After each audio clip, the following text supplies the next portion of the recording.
right? So what's the r going to be now? Well, r sine of theta, this portion, r times sine of theta is actually this thing here. So we have r sine theta is equal to L minus r, right? So we have now MVCM, r sine theta is L minus r, minus the moment of inertia of the sphere, which is 2/5 mr squared, omega initial of the sphere, and that's equal to, we have three terms here, so let me bring this down over here, all of them down here. So we have negative 2/5 mr squared, and then omega final of the sphere, plus I prime is the moment of inertia of the rod, which is 1/3 times mass of the rod times length squared times omega final, plus again r sine theta, which is going to be your L minus r. So we're going to have big M V final times L minus r. So let's summarize all of that as easily as we can into one general equation.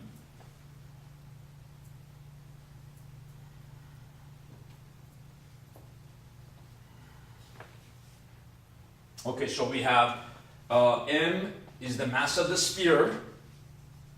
So we have M VCM L minus R minus 2/5 mass of the sphere. Now look at this. One of the radius I can pull out, one of the r's, and then the other r with the omega initial is the initial velocity, which we call VCM, the initial velocity of the sphere. That's equal to negative 2/5. I'm going to do the same over there. Negative 2/5 mr, and then one of the r's with the omega final of the sphere is the V final,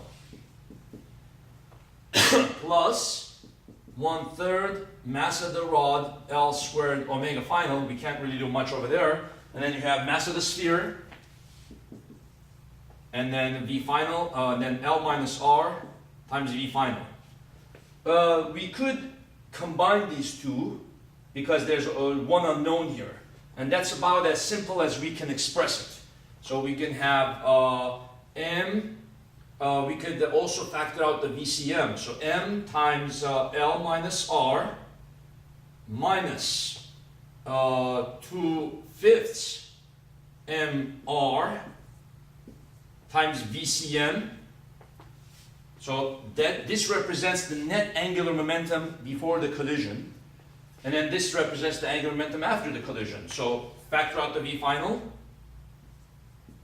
and whatever's in front of the V final, we have M L minus R minus 2/5 mr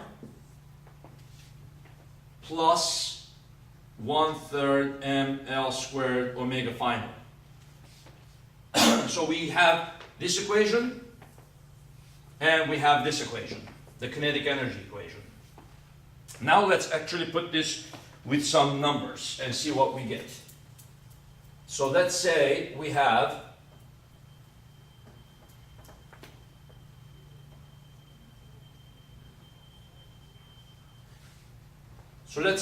a sphere here of 5 kilogram going at 2 meters per second, radius of 1 meter, hits a rod.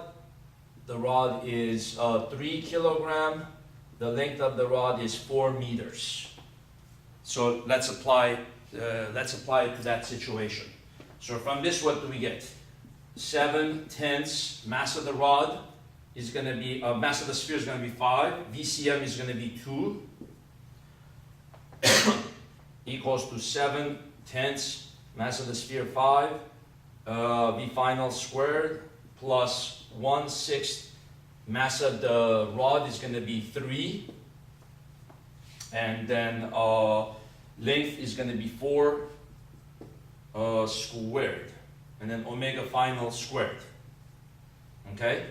5 goes into 10 2 times, so we have 7 over 2 times 4 equals 5 goes into 10 2 times, 7 over 2 times v final squared, plus 3 goes into 6 2 times 16 omega final squared. So this is the kinetic energy equation. Well, we could just get rid of the 2, okay? Get rid of the 2, and then we have 28 is equal to 7 v final squared plus 16 omega final squared. So here's one of our equations, okay? The rest of it will be the angular momentum equation.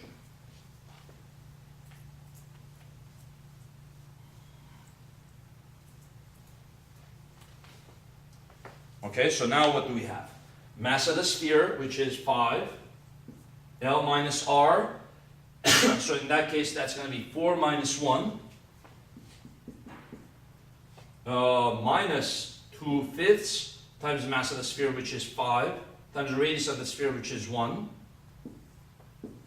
times VCM, which is 2, is equal to V final.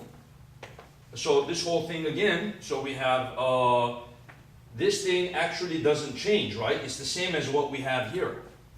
So we just have 5 times 4 minus 1 minus 2/5, 5 times 1 times V final plus 1/3 the mass of the rod, which was 3,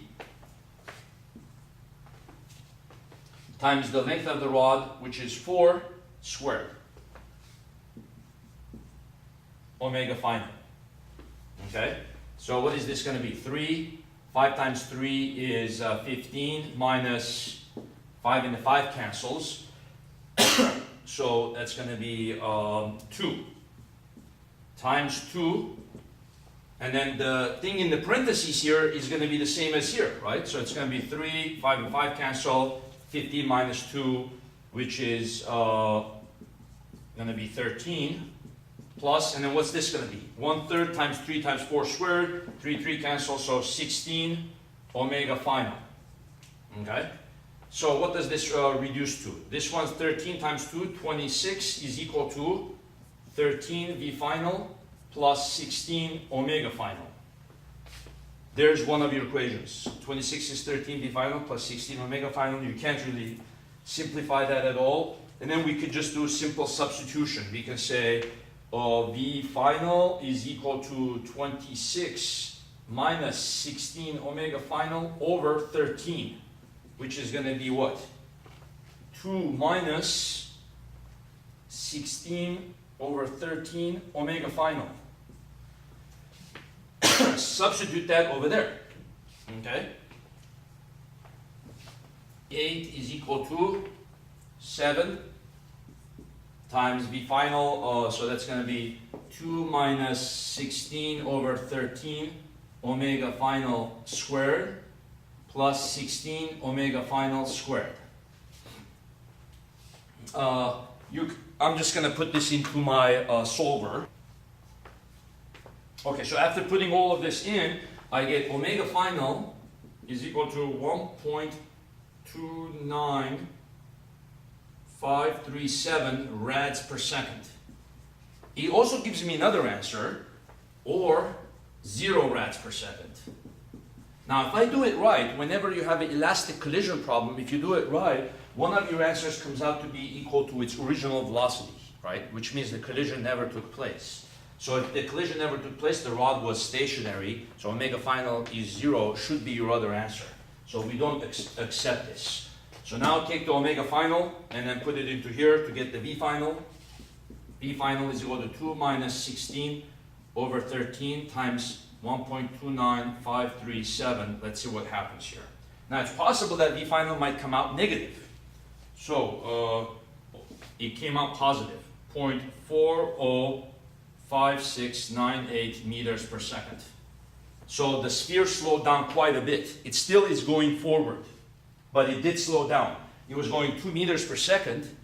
After the collision, it's only going 0.40 meters per second, and it transferred a lot of its momentum to the rod. The rod is going up at 1.29537 radians per second. It could have been possible that the V final of the sphere might be negative, in which case it turns around, right?